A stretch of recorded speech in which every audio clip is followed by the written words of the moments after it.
Hi Gemini, mid-month of February 2024, kuha tayo ng ilang messages para sa inyo. Career and love reading tayo ngayon. Okay, we'll be straightforward para sa mga Gemini. Anong maiwan natin para sa kanila? February 2024, mid-month message. Gemini. Gemini, mid-February 2024.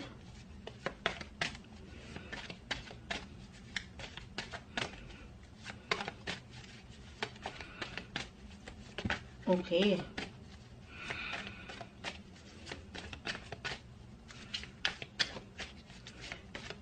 Mid-month of February, Gemini.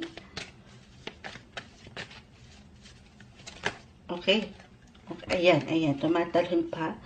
Sama na natin yun. Okay, spread natin ang bawat isa. The Wheel of Fortune. This one is in reverse. Queen of Pentacles, reverse. The Seven of Pentacles, reverse. Three of Pentacles, reverse. So, lahat sila is in reverse. Reversal cards. Pero, hindi naman po ibig sabihin nito agad ay hindi na okay. Okay? So, explain natin ito. Meron lang itong kalakip na mensahe. Okay. Okay. Gemini. Para bang halong-halong pakiramdam, emosyon, unahin natin ang usaping trabaho. Meron kayong maaring para sa ilan, okay? Just only take what resonate po. Meron kayong ilang trabaho na tahimik nyo lang tinatrabaho. O higit nyo itong binibigyan ng focus ngayon. Isang sekreto, secret project ba ito? Or maybe kahit sa simpleng hindi nyo muna pinamamalita. Maging ano pa man yan, okay? Mula sa ilang plans or personal goals nyo na magandang magagawa nyo, okay? Na hindi nyo muna agad pinamamalita sa lahat. Kung kayo naniniwala sa evil eye, na, di ba, minsan napupurnada dahil sa ilang, alam nyo yun, ilang demonyo sa paligid natin, na ayaw kang nakikitang umangat. May ganyan eh. So, maganda yan, na inaaral mo muna, pinoproseso mo, kung paano mo bibigyan ng pag-aksyon, kahit sa simpleng pagpaplano pa lang ito, yung mga gusto mo, okay? Or isang indikasyon ito talaga, para sa ilan, if ever hindi mag-apply yun, andito yung pagiging low-key nyo when it comes to work, na, yes, everyday, lalo pa sa mga nagtatrabaho sa opisina, araw-araw, napasok, nakikisalamuha, pero tahimik lang kayong mag-work. Okay? Focus lang. May pagka-low ng, hindi ng energy, dito pa rin yung pag-push, pag-take nyo ng action.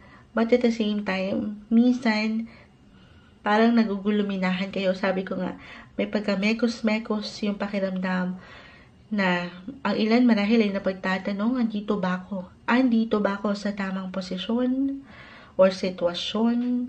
Parang gusto nyo makakita ng pagbabago or makadaan kayo sa ilang transitions when it comes to your career. The Death card, this one is in reverse, Ace of Swords. Guys, kung andyan kayo sa punto na yan at mag-apply, Gemini, career-wise, pag nilay-nilayan ito, kagaya nung una kong na-mention, review your life, career life. Ito ay isang process, pinag-aaralan kung kinakailangan ng tahimik lang. Tatanungin rin ng sarili, kung andito ba yung sa palagay mo, tanging ikaw lang kasi ang makapagsasabi dito. Kung on a deeper level na ba yung connection mo when it comes to your work? Nakakakonekta ka ba yung ikaw mismo sa iyong trabaho? Ikaw ba yung umaangat? Yung mga natural na abilidad mo ay i-apply mo ba sa iyong work? Masaya ka ba? Okay? Kung nandyan pa, ulitin ko, ikaw ang tanging makakapag-answer lang din dito. Kung nandyan pa, magsipag lalo. Ibuhos ang energy mo.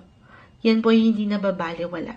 Pero for some of you, okay, na ready na to move forward sa ibang direksyon. Ayan, kasi nakakuha tayo ng parang transitions or pagbabago na gusto nyong makita. Lalo pa kung alam nyo na hindi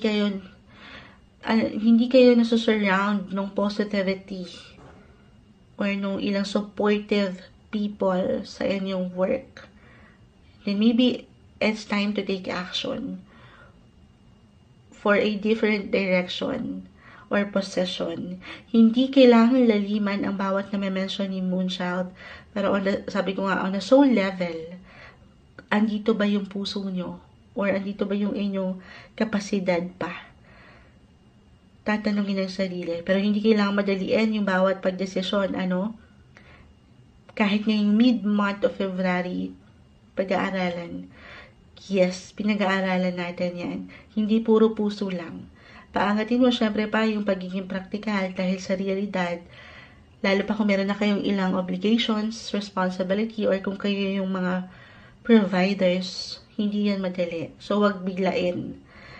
Ito ay isang proseso. Do your best na mai-process ito ng gaano man katagal. Patience lang din, okay?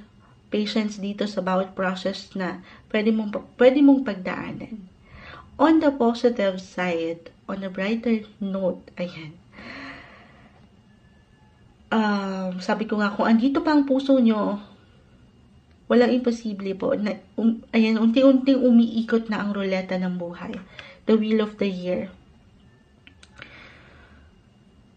Meron pong pag-level up. May pagbabago sa possession.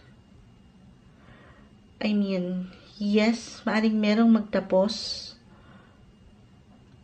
In a way na pinaghirapan nyo rin yun yung matatapos na yun. At this time, may pag-level up sa possession, may promotion, may ilang pagbabago.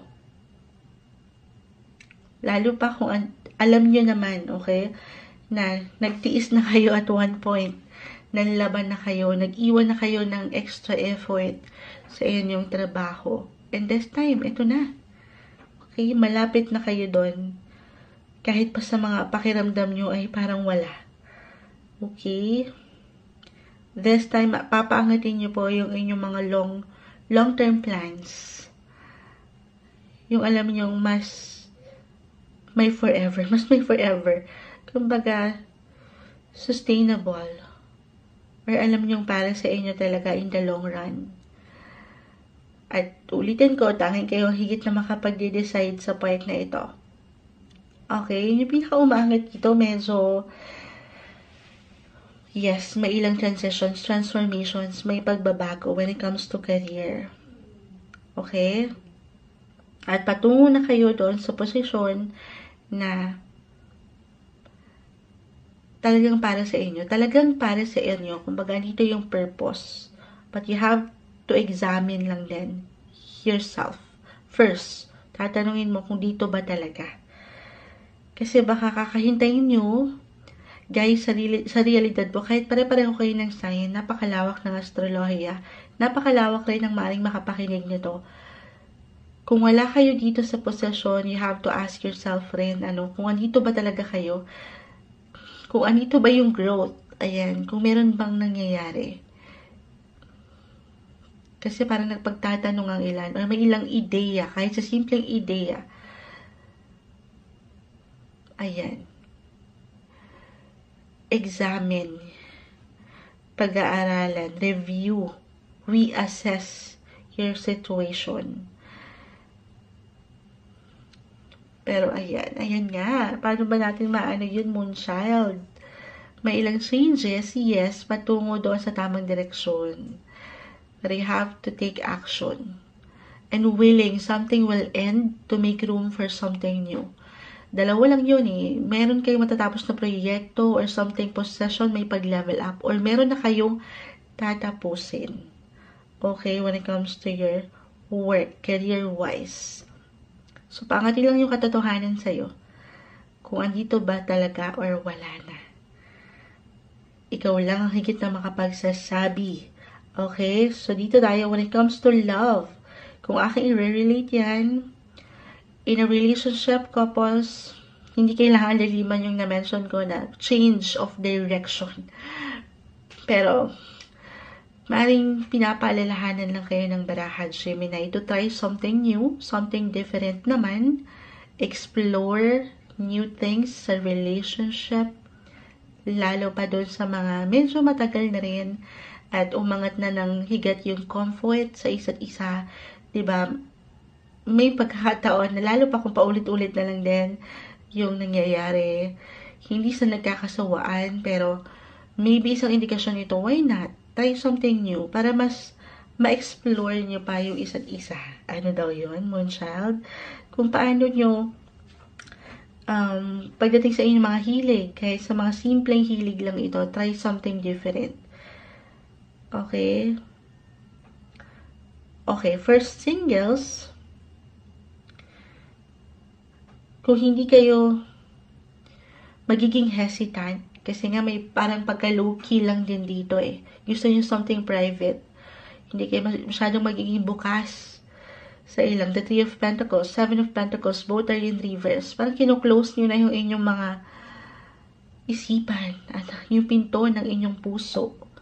So, kung andito ang kagustuhan at ready na kayo na dumaan sa transformation when it comes to your love life, single, of course, you have to be ready talaga, ano? And yan, palakasin, pataasin yung tiwala na meron ka sa iyong sarili.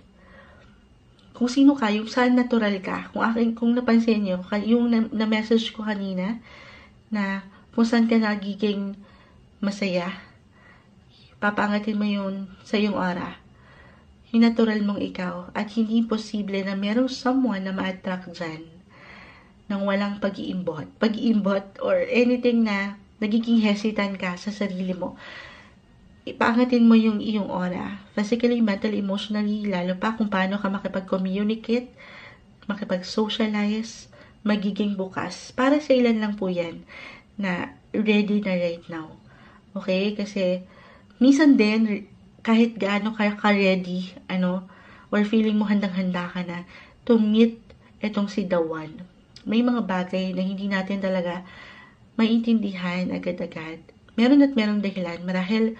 Dahil meron ka pa rin kailangan mo ng iprioridad sa iyong buhay. Maring ang iyong pamilya, trabaho, or sarili, you have to be fully ready, of course. Kahit pa sa pakiramdam mo nga, na ready ka na. Lagi lang nating tatandaan na merong dahilan ng lahat. Pero kung willing ka naman kahit unti-unti, put yourself out there. Try to socialize more. At walang imposible para sa inyo.